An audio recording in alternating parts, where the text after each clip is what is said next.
Bonjour, bienvenue dans ce nouvel épisode de Cape Media 24, votre podcast dédié au parcours inspirant et à la mémoire vivante de notre pays. Aujourd'hui, j'ai l'honneur d'accueillir Maître André Martin Karongozi, avocat engagé, défenseur et infatigable des victimes du génocide perpétré contre les Tutsis. Lui-même, rescapé, il a perdu tous les membres de sa famille dans cette tragédie. Un drame personnel qui a profondément influencé son engagement professionnel. Installé en Belgique, Maître Karongozi est l'un des avocats rwandais les plus actifs dans les procès liés au génocide, aussi bien en Belgique qu'en France, où il défend les intérêts des partis civils depuis plusieurs années. Dans cet épisode, nous allons revenir sur son parcours de formation, son engagement pour la justice et sa motivation à se battre pour la vérité et la mémoire. Maître Karongozi, soyez le bienvenu. Je vous remercie. Oui, la toute première question, qui est Maître André Karongozi? Pouvez-vous nous parler brièvement de votre parcours personnel et professionnel? Je suis né le 1er juillet 66 dans une ancienne commune Rukondo à Gikongoro. J'ai fait mes études primaires à Rugogwe, un centre scolaire, mais qui se trouvait à l'époque dans la commune de Karama, Gikongoro toujours. Le secondaire, j'ai fait mes études au petit séminaire de Butare de 81 à 87, puis je n'ai pas obtenu une bourse.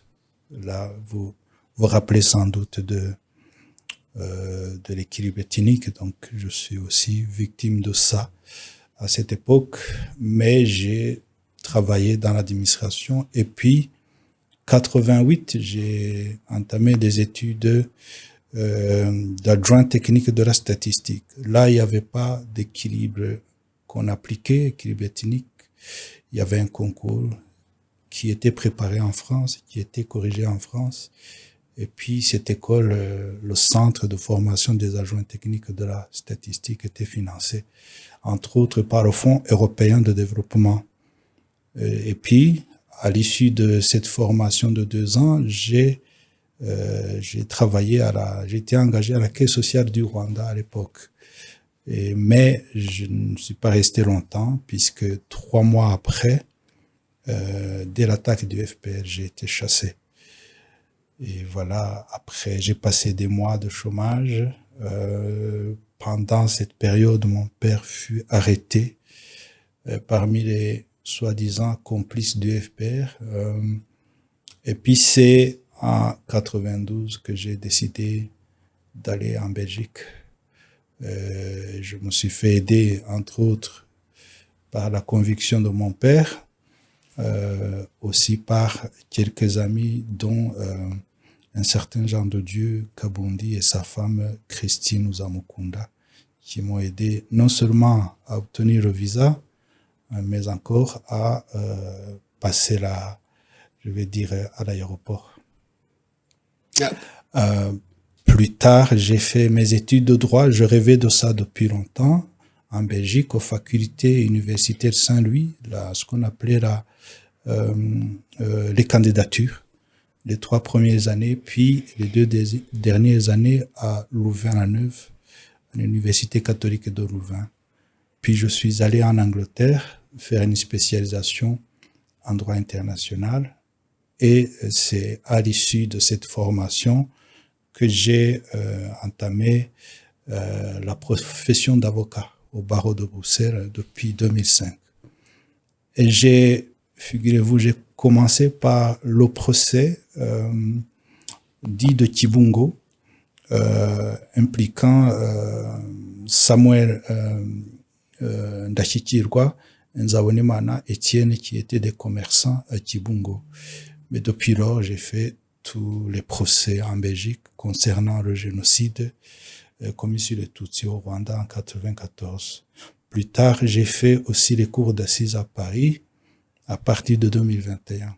Avec le procès, j'ai commencé en France avec le procès de Muhaïmana Claude, qui était un chauffeur à Tibouye et qui a été condamné depuis lors à 14 ans de réclusion criminelle, mais qui a interjeté appel et qui va le procès en appel commencera en février prochain, en 2026 à Paris. Pourquoi avez-vous choisi d'exercer le métier d'avocat plutôt que tout autre domaine lié aux droits de l'homme?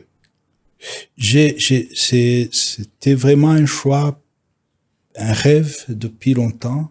Je n'ai été influencé par personne. Je cherchais une formation qui inclut entre autres la psychologie, sociologie.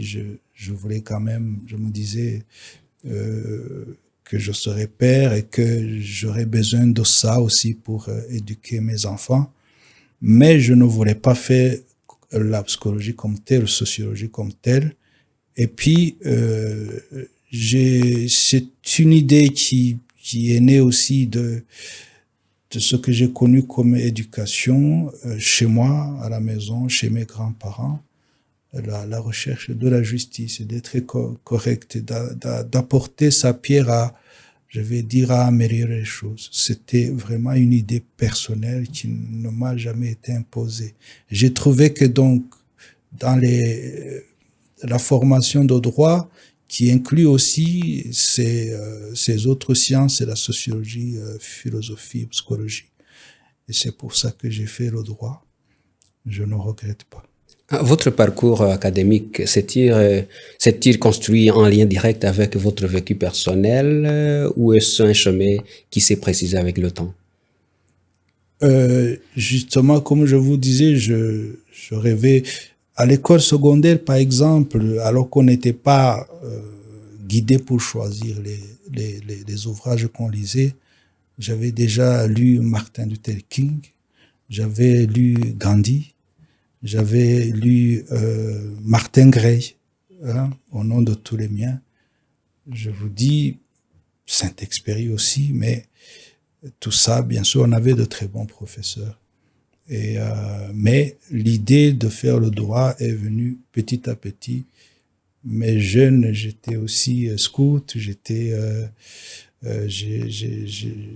responsable des réunions pendant les vacances. Toutes ces petits engagements ont forgé, me semble-t-il, mon choix.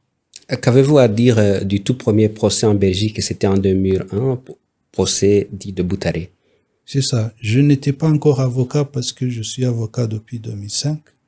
Mais le procès, j'ai été, je vais dire, une des parties civiles à ce procès parce que j'ai perdu une partie de ma famille, une sœur à Boutaré, à l'université de Boutaré, et frères et sœurs, cousins, tantes, dans le quartier de Tiargua, à Boutaré. Et donc, je me suis constitué partie civile dans ce procès, pas à la recherche d'indemnisation, je n'en ai jamais d'ailleurs demandé, mais pour la mémoire des miens.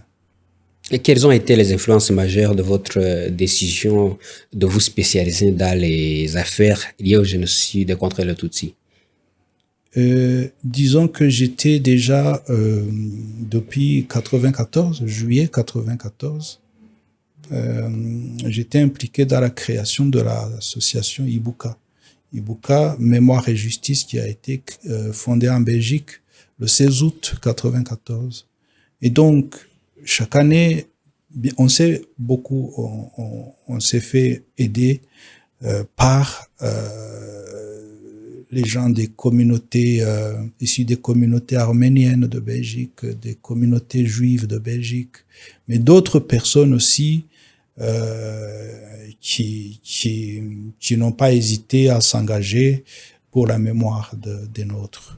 Et donc, chaque année, lors de ces commémorations, nous organisons depuis 95, puisque la première commémoration c'est en 95, nous organisons des conférences qui réunissent les spécialistes, juristes, historiens, psychologues, etc., des génocides, d'autres génocides aussi, d'office, puisque c'est eux qui nous ont pris par la main pour, je vais dire, affiner la manière de combattre la négation, de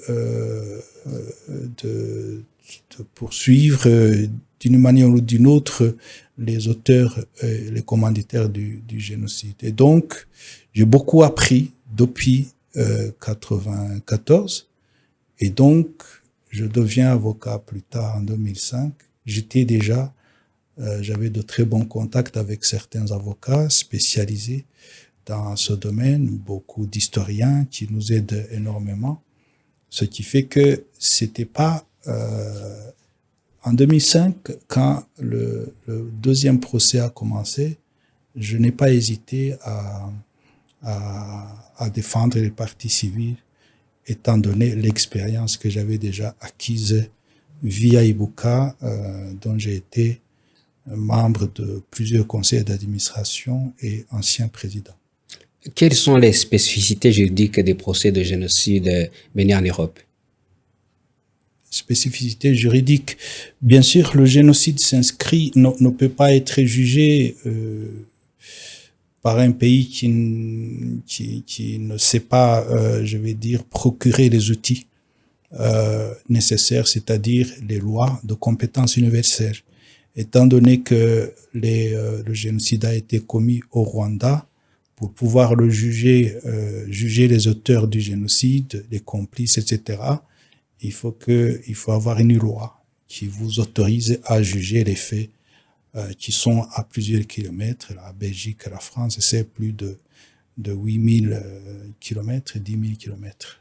Et donc, ces deux pays se sont dotés de ces lois de compétences universelles qui permettent de juger les faits qui se sont passés ailleurs. Mais ici, je souligne que c'est essentiellement les crimes contre l'humanité qui incluent le génocide au premier plan, puis les crimes contre l'humanité proprement dit et les crimes de guerre. Et donc, ces lois de compétences générales sont issues de l'idée que après le premier génocide reconnu, la Shoah, l'idée même la qualification du terme génocide, la définition du génocide, ça vient d'un juif polonais, Lemkin. Lemkin qui a inspiré, voilà, si on peut tuer les gens pour des caractéristiques supposées ou pas, l'humanité serait vouée à la disparition. Et donc, c'est de cette idée que sont nées les lois de compétences universelles pour dire, écoutez, où que se réfugie l'auteur, le complice du génocide, le pays dans lequel il s'installe devrait être amené à le juger, même si les faits n'ont pas été commis sur le sol du pays qui héberge l'auteur ou le complice du génocide. Comment qualifierez-vous la coopération entre le Rwanda et la justice européenne dans ces affaires? Je pense qu'il y a, bien sûr, nous sommes amenés à travailler avec les autorités judiciaires, le parquet général dans ces procès, puisque pour pouvoir, je vais dire, travailler dans ce cadre, il faut avoir des témoins, il faut avoir des clients qui sont concernés. Les parties civiles, c'est pas nécessairement les témoins, les gens confondent des fois. Vous pouvez être partie civile même si vous n'étiez pas ici pendant le génocide. Du fait que vous avez des membres de famille qui ont été tués pendant le génocide, même si vous n'étiez pas là, vous pouvez vous constituer partie civile. Mais je vais dire, nous ne pouvons pas avoir des procès sans témoins, à charge ou à décharge, parce que certaines informations, nous les obtenons de la part des criminels, ceux qui sont jugés ou alors ceux qui ont été condamnés et qui ont accepté de passer aux aveux, de dévoiler ce qu'ils connaissent en termes d'auteurs, de complices, etc. Et donc, la coopération entre les autorités rwandaises et les autorités étrangères pour aboutir à ces procès est indispensable. Et je pense qu'il y a un travail qui est bien fait au niveau du parquet en termes d'investigation, etc. Mais Ce qu'il faut souligner, c'est que ces procès qui se passent à l'étranger, même si il y a bien sûr la facilitation des autorités locales, eux-mêmes viennent faire les enquêtes dans le cadre de ce qu'on appelle les commissions rogatoires. Donc c'est eux qui vont sur le terrain, qui choisissent les interprètes, etc. Et donc la défense des accusés des fois tente de dire ah vous êtes quelque part corrompu par les autorités locales. C'est pas vrai.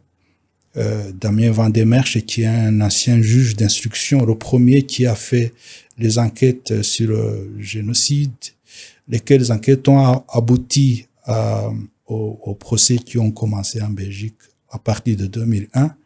Il le souligne, on lui a souvent posé la question, mais vous subissez des pressions au Rwanda. Il dit, j'ai subi plus de pression en Belgique qu'au Rwanda. Et donc, ici, malgré ce qu'on raconte, ces enquêteurs étrangers sont libres de choisir, de mener leurs enquêtes, de choisir les interprètes, parce que la plupart des témoins parlent en Kinyarwanda. Quels sont les progrès notables que vous avez observés dans la reconnaissance des responsabilités des suspects vivant à l'étranger?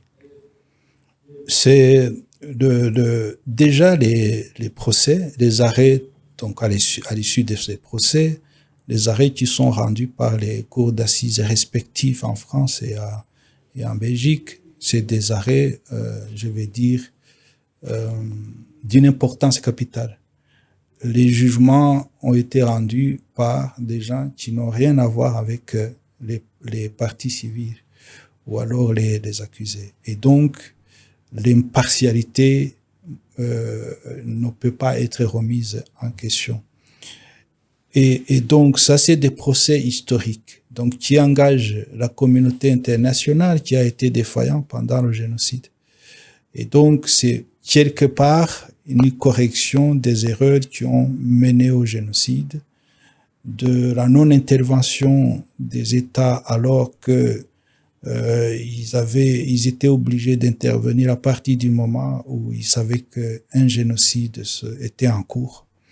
Et donc, est-ce que je peux appeler ça rattrapage? Mais au moins, il y a une reconnaissance au niveau international et qui va servir même à des générations futures.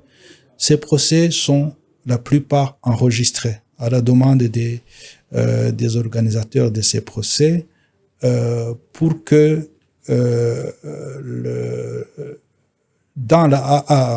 à l'avenir, les gens les examinent. Et donc, ça sera toujours des références par rapport à ce qui s'est passé. Et à travers ces procès, vous avez le côté historique des choses. Vous savez aussi vous avez le côté juridique des choses. C'est des procès qui sont vraiment, qui donnent beaucoup de latitude à la défense même, parce que ils sont autorisés à inviter qui ils veulent. Mais donc, c'est pas du tout facile. Nous devons nous battre pour convaincre les jurys populaires. Donc, les cours d'assises en France et en Belgique sont dirigés par les jurys populaires qui sont en fait constitués sur base de listes électorales. Bien sûr, il y a une petite différence entre la Belgique et la France, c'est que en France, il y a aussi des juges qui participent à la délibération. Mais en Belgique, c'est que le jury populaire qui se retire. La Cour reste à leur disposition, mais eux se retirent seuls pour décider de la culpabilité ou non de l'accusé. Qu'avez-vous à dire au comportement des témoins de contexte, du moins certains d'eux? Les témoins de contexte, c'est pour peut-être faciliter la compréhension, c'est entre autres des experts, mais des gens engagés aussi comme des journalistes, comme des historiens, etc. Et chacun, donc côté défense de l'accusé, ils choisissent. Je vous ai dit qu'ils peuvent même inviter des gens qui viennent d'Australie, etc., qu'on entend des fois par visioconférence. Nous, de notre côté, le parquet aussi, donc nous, les défenseurs des parties civiles, le parquet qui est je vais dire, l'accusateur, la partie accusatrice, qui a mené les enquêtes et qui défend les dossiers devant les cours d'assises. Nous sommes, si vous voulez, du même côté, mais le parquet est obligé, dans le cadre aussi de l'équilibre qui doit caractériser ces procès, ils vont aussi, le parquet peut aussi, je vais dire, inviter des experts qui ne parlent pas le même langage que nous. Et donc, à travers les interventions des experts, des témoins de contexte, nous sommes confrontés aussi à la négation, au révisionnisme, mais ce dont je peux... Tu peux donner quelques exemples? Écoutez, on a entendu par exemple Michaela Rong dans un des procès, et vous connaissez son livre et sa thèse. À une certaine époque, on a entendu en Belgique Charles Onana, mais il n'était pas encore condamné. On a entendu Pierre Péan, qui est décédé, mais qui avait écrit un livre que vous connaissez certainement, Noir fureur, blanc menteur. Et donc, on est confronté à ça, mais ce qui est bien, c'est que nous parvenons à démontrer que justement ils sont en train de tordre l'histoire, de manipuler l'histoire, de réviser l'histoire dans le sens qui correspond pas à la réalité des faits, parce que la réalité du génocide n'est plus approuvée. Et nous sommes heureux que le pôle rwandais de Paris, de Bruxelles, c'est-à-dire les magistrats qui travaillent sur ces crimes de droit international, crimes de génocide, crimes contre l'humanité, crimes de guerre, ne sont plus à la recherche de la conviction si oui ou non le génocide a eu lieu. C'est un acquis d'ailleurs qui est confirmé par des jugements du tribunal pénal international. Y a-t-il des cas où, selon vous, la justice n'a pas été rendue malgré les preuves disponibles? Je ne suis pas intervenu comme avocat à Arusha. D'ailleurs, les parties civiles, comme vous le savez, n'ont pas place dans ces procès. Mais on se rend compte que certaines décisions du TPIR nous sont malheureusement utilisées à des fins de révision de l'histoire, de négation de l'histoire. Bien sûr, le TPIR a fait un boulot très important. La qualification du génocide qui ne doit plus être discuté, qui est de notoriété publique, ça c'est un acquis. Mais nous savons aussi qu'il y a des procès qui ont abouti à des acquittements, incluant des gens qui étaient très haut placés, pour lesquels on pouvait trouver des preuves tangibles. Mais je préfère ne pas remettre en question ou commencer à citer les noms.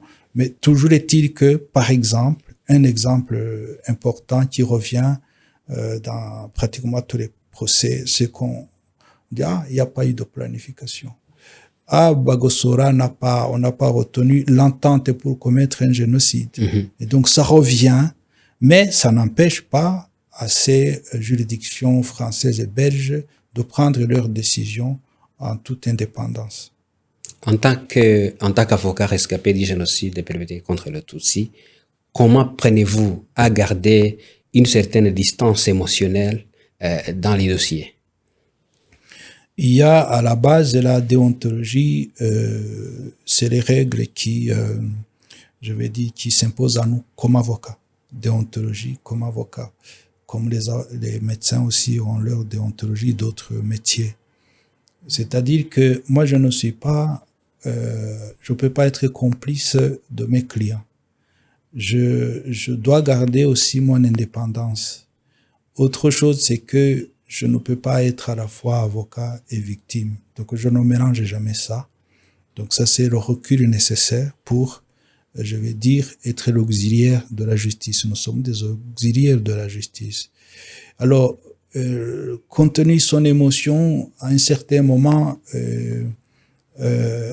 n'importe qui, en tout cas, les gens qui ne remettent pas en question l'existence du génocide, à un certain moment, on est submergé. par les émotions, parce que ce qu'on entend est très dur. Mais, dans le même temps, je dois être à la hauteur, rassurer mes clients, et puis pouvoir m'exprimer devant le juge et les juges avec la force de conviction qu'il faut pour, je vais dire, pour aller au bout des procès. Je vous avoue que je défends des familles d'amis, qu'on cite des noms des gens que je connais personnellement. C'est pas facile. C'est pas facile, mais jusque-là, c'est un avertissement qui m'a été donné par une autorité que je connaissais en Belgique, André Louis, qui était un des vice-présidents de l'International démocrate chrétien, IDC, qui m'a dit pendant le génocide, quand le génocide était en cours, parce que j'étais en Belgique, qui m'a dit, écoutez, je comprends que tu peux pas avoir suffisamment de recul par rapport à ça. Je lui ai dit, je vais faire l'effort d'avoir du recul. Jusque-là, je n'ai jamais craqué en pleine audience, perdre les pédales parce que, etc. Bien sûr, les tensions sont là en permanence. Bien sûr, la provocation même de certaines parties est là, mais jusque-là, je dois me concentrer sur sur mon travail et heureusement, jusque-là, j'y arrive. Je n'ai jamais insulté la partie adverse. Je le respecte, chacun a son rôle. Et voilà, on se bat pour convaincre les jurys et les juges. Et jusque-là, nous avons gagné tous les procès que nous avons, dans lesquels je suis intervenu. Où puisez-vous ce courage? Je ne sais pas. Je ne sais pas, mais j'ai toujours à l'esprit que ceux qui ont été tués, c'était des innocents. Les victimes tuées étaient innocentes, et les enfants, etc. Et je me dis que j'ai la chance que je n'ai pas été tué. Mais c'est pas parce que j'étais le meilleur. Mais à partir du moment où j'ai survécu, ça c'est une inspiration de Simon Wiesenthal, à qui on a demandé. C'est quelqu'un qui s'est concentré sur les procès contre les auteurs de la Shoah, à qui on a qui a inspiré cette idée le jour où je vais mourir, que je vais rejoindre ceux qui ont été tués pendant le génocide. Ils vont certainement me demander qu'est-ce que vous êtes devenu. Bon, certains diront je suis devenu médecin, grand reporter, avocat, architecte. Moi, je leur dirai que je ne les ai pas oubliés.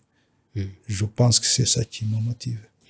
Quelle est selon vous la place de la justice dans la réconciliation nationale? Rwanda? Oui. Je n'ai pas la maîtrise de tout parce que j'ai pas participé notamment au procès devant les juridictions Gacaca, etc. C'est important dans ce pays. Mais je pense qu'il y a eu un effort. Les gens doivent saluer cet effort. Il y a eu un effort de donner la chance à ceux qui sont impliqués dans le génocide. Je crois qu'ils doivent le reconnaître. Un effort pour reconstruire le pays qui avait pratiquement tout perdu. Donc cet effort est quasi permanent. Ça c'est une chose. Autre chose, c'est que il fallait aussi rassurer les survivants, les victimes survivantes qui ont subi le génocide. La sécurité maintenant est quasiment assurée, mais il y a des éliminations chaque année, pas en grand nombre, mais une élimination après le génocide, c'est quelque chose qui est dramatique. Mais je sais que le pays fait énormément d'efforts et c'est Nizurugero, le professeur Nizurugero qui a dit ça, c'est le miracle rwandais, que les victimes habitent à côté de leur bourreau et que il y ait une paix qui fait que la vie continue et que le pays a beaucoup avancé à tout point de vue. Et donc, le rôle de la justice est là aussi pour réconcilier, pour prévenir la répétition des crimes je vais dire, abominable que le génocide. Et donc, mais le chemin est à faire. Le chemin est encore à faire, d'autant plus que l'idéologie est intacte. L'idéologie est intacte parce que les gens qui ont cru qu'une partie de la population était, je vais dire, des étrangers, n'avaient pas droit au même titre qu'eux. Il y a des gens qui y croient toujours. Et ça, il faut rester vigilant pour qu'au moins les générations futures ne soient pas contaminées par ces idéologies qui ont abouti au génocide. Que pensez-vous du rôle des avocats rwandais, plus particulièrement en Europe, dans la préservation de la mémoire collective? Il n'y en a pas beaucoup dans les cours d'assises. Il n'y en a pas beaucoup. Il y a des gens, chacun choisit sa voie. Il y en a qui sont plus intéressés par le droit des affaires, par le droit social et le droit... Enfin. Mais donc, on n'est pas nombreux dans les cours d'assises. Et en Belgique et en France, il n'y a que Maître Gisagara et moi. Mais justement, il faudrait que ceux qui nous écoutent et les jeunes s'investissent parce que c'est vraiment important. On apprend énormément dans ces procès parce qu'il y a le côté droit, comme je vous ai dit, mais histoire. Et histoire ici, ça joue un rôle important parce que justement, c'est en manipulant l'histoire qu'on peut remettre en question la réalité du génocide. Et donc, on n'est pas nombreux, mais il est vrai que les procès ne sont organisés que quasiment qu'en Belgique et en France, mais je pense qu'il faudrait inspirer d'autres, dans d'autres pays, à engager des procès pour que, justement, les gens qui se sont réfugiés dans ces pays soient aussi poursuivis, ceux qui sont impliqués dans le génocide. Quel conseil donneriez-vous à un jeune Rwandais de la diaspora qui souhaite contribuer à la lutte contre l'impunité? Je pense qu'il faut s'intéresser à notre pays. Il y a pas que le côté négatif des choses. Je parlais par exemple de l'histoire, des historiens, par exemple des experts historiens, il y a plus beaucoup. Il y a plus beaucoup parmi les gens qui ont fait des recherches, qui ont de longues expériences, comme Jean-Pierre Chrétien, qui prend un certain âge, Marcel Kabanda et les autres. Mais il faudrait s'engager, même si à première vue, on peut se dire, écoutez, je vais faire des études qui m'emmènent à la technologie, ça va être plus rentable. Mais ces études, sociologie, psychologie, histoire, on en a besoin à tout point de vue, même si même en dehors des procès de génocide. L'histoire du pays est très enrichissante et nous devons faire tout pour qu'elle soit réhabilitée parce qu'elle a été manipulée depuis la colonisation. Y a-t-il un moment où dans votre carrière, vous avez songé à abandonner ce combat? Si oui, qu'est-ce qui vous a fait tenir? Je n'y ai jamais pensé. Je n'y ai jamais pensé. Comme je vous ai dit, je crois que je suis redevable aux victimes de ça. C'est pas, je vais dire, c'est pénible, mais c'est très utile. Je n'ai jamais hésité au point que je peux oublier même, je peux m'oublier moi-même et j'ai une envie, je vais dire, renouvelée au fur et à mesure que j'avance de rentrer au pays, notamment pour vérifier avant les procès le parcours pour lequel les gens poursuivis les gens sont le parcours pour lequel les gens sont poursuivis. Et donc et puis une envie de revoir les amis, de respirer l'air. C'est très différent, je vais dire, le climat en Belgique, en France, n'a rien à voir avec je vais dire, le climat au pays qui est probablement parmi les pays les plus, je vais dire, les plus réguliers en termes de température, de climat. Et donc, c'est un plaisir aussi de revoir mon pays natal. Qu'est-ce qui vous donne espoir aujourd'hui en tant que citoyen et professionnel du droit? L'espoir vient des résultats que nous obtenons, même si les procès ne sont pas organisés en masse, mais comme je vous ai dit... Est-ce que tu peux nous parler de quelques procès que vous avez suivis de près? Quels sont les résultats en fait? En Belgique, j'ai suivi tous les procès à partir de 2005. Le premier procès, je n'étais pas encore avocat en 2001, mais j'étais partie civile, comme je vous ai dit, puisque j'ai perdu des membres de famille à Boutaré. Et donc, depuis 2005 jusqu'à aujourd'hui, j'ai participé comme avocat des parties civiles au procès en Belgique. 2005, comme je vous ai dit, c'est le procès dit de Kibungo, de Samuel Ndahichirwa et Etienne Nzabonimana. Le deuxième procès auquel j'ai participé, c'est le procès qui impliquait le major Bernard Nouyahaga en 2007. Le troisième, c'est le procès qui impliquait... Il est accusé il a été trouvé coupable pour il a été les chefs d'accusation. Il a été condamné, Ntuyahaga, il a été condamné et puis il a purgé sa peine et puis il a été, je vais dire, expulsé vers le Rwanda. Parce qu'à l'issue de son procès, il a introduit une demande d'asile que les autorités belges ont refusé. Et puis il a été expulsé vers le Rwanda. Il semble qu'il mène une vie paisible d'ailleurs, ce qui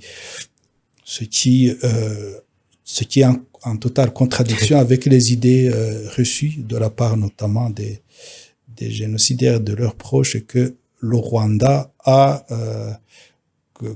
qu'au Rwanda c'est la répression quasi permanente, que c'est la discrimination, qu'il n'y a pas de justice. Et donc quelqu'un qui a été condamné et qui purge sa peine en Belgique et qui vit paisiblement au Rwanda, c'est un bel exemple. Alors 2009, c'était le procès de Ephraim Nhezabera, qui ne parle pas beaucoup de lui, il est décédé malheureusement, mais qui était un des responsables du comité parallèle des Interahamwe. Et c'est un cadre de la banque commerciale à l'époque et qui a eu l'idée de créer la RTLM. Et donc, mais lui, il a été condamné. Le procès, il a été condamné par défaut parce qu'il n'a pas été physiquement au procès. Il avait déjà un cancer. Mais l'examen du dossier était vraiment très intéressant parce que lui, il est passé partiellement aux aveux, contrairement à la quasi-totalité des gens qui sont jugés à l'étranger.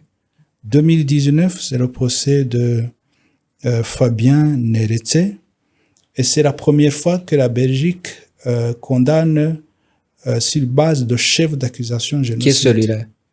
Fabien Neretse, qui est...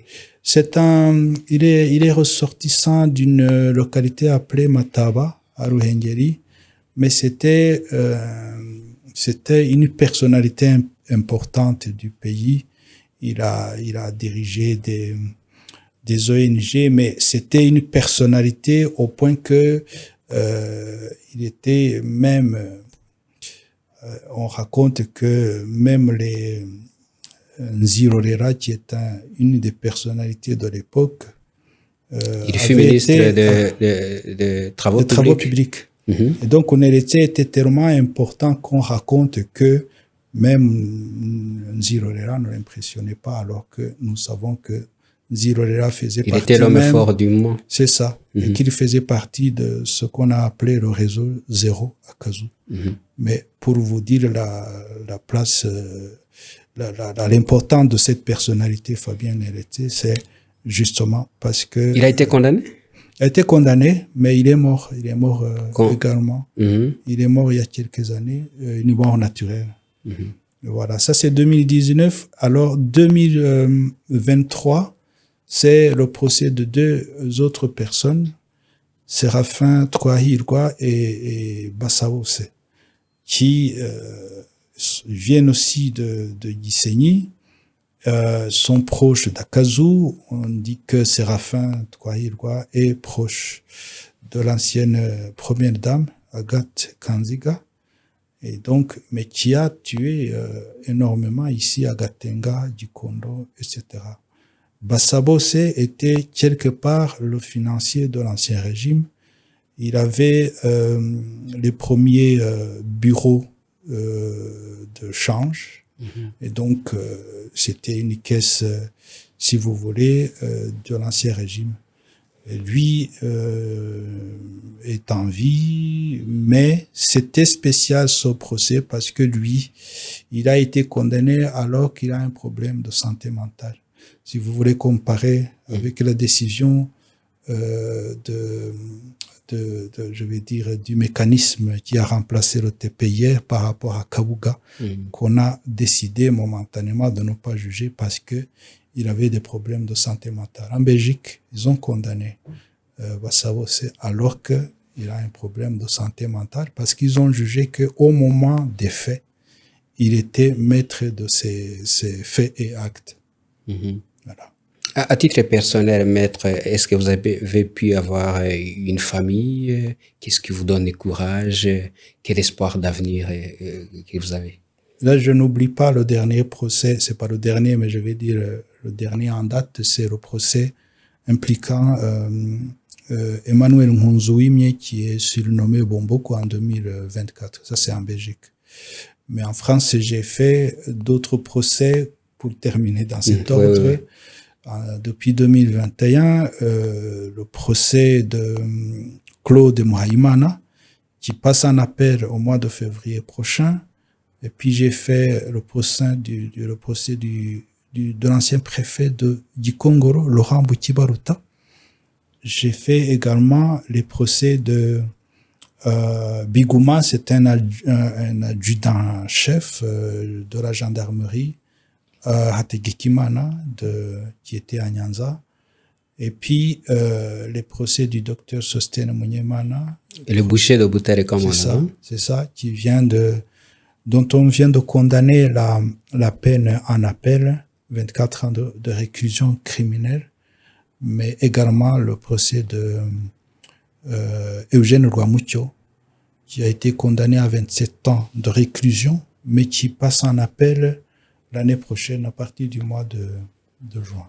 Alors, maître, quelles leçons tirer de tous ces procès et comment cela soulage les victimes du génocide perpétré contre les Tutsis? Les leçons, si vous voulez, c'est pas une revanche, mais puisque c'est organisé par les États, la France et la Belgique, qui ont un rôle important dans notre histoire, rôle négatif, mais qui ont donné des outils aux magistrats et qui jugent quelque part. C'est une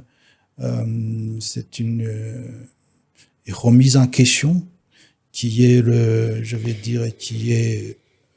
qui nous apporte énormément parce que justement, même si les procès sont limités en nombre, le rôle de la justice est là, c'est la prévention, les sanctions, d'une part, sanctionner ceux qui ont commis le génocide, mais la prévention aussi.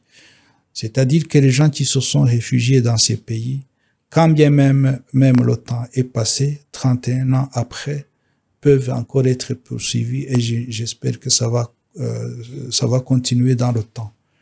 Et alors, comme je vous ai dit, c'est des jugements qu'on ne peut pas soupçonner d'être, téléguidés, impartiaux. C'est des jugements qui sont rendus par des gens qui ne nous connaissent pas, qui ne sont pas nécessairement proches des victimes ou proches de ceux qui sont condamnés. L'espoir, c'est quoi? L'espoir, c'est si simple. Je peux me promener dans les rues de Bruxelles sans risquer de me faire, d'être éliminé tout simplement parce que la loi a donné un avertissement. Bien sûr, les gens peuvent être éliminés, les criminels sont là, mais je pense qu'ils ont un avertissement qui est, je vais dire, qui est tangible. C'est-à-dire, on choisit aussi, est-ce que on persévère, on continue. Je pense que c'est très important ce rôle-là, mais c'est aussi un rôle qui devrait rassurer certaines personnes étant ici au pays, étant donné le fait que voilà, les dégâts sont là à cause de la colonisation, les dégâts sont là à cause de l'implication de certaines autorités françaises avec le régime qui a commis le génocide, mais le président Macron a fait le chemin. Avant, c'était le président Sarkozy. Je pense que ça conforte l'élément essentiel. Il y a eu un génocide qui ne peut pas être nié, même si on ne fait pas assez, malheureusement. Oui, le génocide perpétré contre le Tutsi a coûté la vie à tous les membres de ta famille nucléaire et tu étais en Belgique. Et comment est-ce que vous avez pu embrasser la vie? Est-ce que vous avez pu vous-même constituer une famille? J'ai construit une famille. J'ai deux enfants que j'ai adoptés maintenant. Ils sont des adultes. Les survivants de la famille de ma sœur et de son mari. Donc, sont mes neveux, il y a une fille et un garçon. Et puis, j'ai moi-même deux enfants biologiques. Et donc, voilà, j'ai une vie familiale. Bien sûr, il y a toujours à faire. J'ai des membres de famille qui ont survécu, tantes, cousins, cousines, oncles, ici au pays. Donc, voilà. Quels seraient vos commentaires sur la transformation qui est celle du Rwanda après le moment tragique du génocide perpétré contre le Tutsi? C'est un constat qui n'est pas que le mien. Tout le monde, même sans rien demander à personne, vous vous rendez compte des progrès techniques, les routes, je vais dire, la propreté qui est exceptionnelle. Nous ne sommes pas autorisés à ramener des sacs en plastique. Ça, c'est un exemple tangible, mais au niveau de la sécurité surtout. On peut se promener dans le pays sans risquer de se faire tuer. Et ça, les Rwandais, c'est ce que je vous l'ai dit, ce qu'a appelé le professeur Nizurugero, le miracle rwandais, que les victimes cohabitent avec leurs bourreaux, mais qui a un avertissement clair que voilà, ça ne doit pas recommencer. Mais on est impressionné même au niveau de la technologie. Je suis aussi avocat au barreau de Kigali. C'est à Kigali qu'on a commencé à envoyer des dossiers par voie électronique. C'est au Rwanda que ça a commencé. Maintenant, avec le Covid, la Belgique et d'autres pays ont suivi, mais ça, c'est un bel exemple. Quand on regarde la communication, les facilités de communication, c'est impressionnant. Mais comme je vous ai dit, il faut rester vigilant parce que le négationnisme, l'idéologie génocidaire est encore intacte, malheureusement. Mais je vois qu'on a pris des mesures, en tout cas pour sauvegarder ce qui peut l'être. À travers votre travail, quel héritage souhaitez-vous laisser à la prochaine génération d'acteurs de justice? Mais déjà, à travers cet exemple de ces pays que je côtoie plus que d'autres, la France et la Belgique, au niveau de la justice, où on a décidé, malgré le rôle de ces pays respectifs dans, je vais dire par rapport au Rwanda, ils ont décidé de corriger à travers à travers les procès qu'ils financent, qu'ils organisent. Ça coûte beaucoup, mais comparé aux dégâts, bien sûr, du génocide, ce n'est pas comparable. Mais ça, cette idée d'y croire, que la justice, ça vaut la peine, qu'à un certain moment, d'autres mécanismes de médiation, etc., n'aboutissent pas, qu'il faut, à un certain moment, que les gens assument leurs responsabilités de façon, je vais dire, visible et significative. Il faut y croire.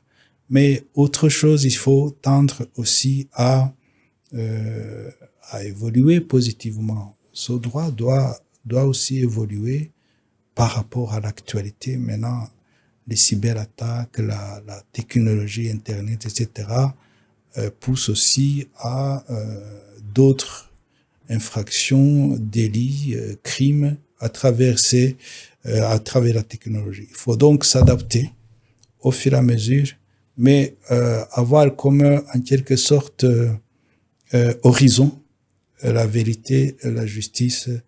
Je pense que c'est l'œuvre de tout un chacun et je pense qu'à travers le métier d'avocat, on apporte cette petite pierre à cet édifice que la justice, la vérité, je vais dire l'épanouissement. Maître André Martin Karongo, c'était avec une joie délirante que nous vous avons reçu dans nos studios. Merci d'avoir répondu positivement à notre invitation. Je vous remercie pour le temps que vous m'avez accordé et félicitations pour le travail que vous faites. Merci, plein succès. Je vous en prie. Au revoir. Merci.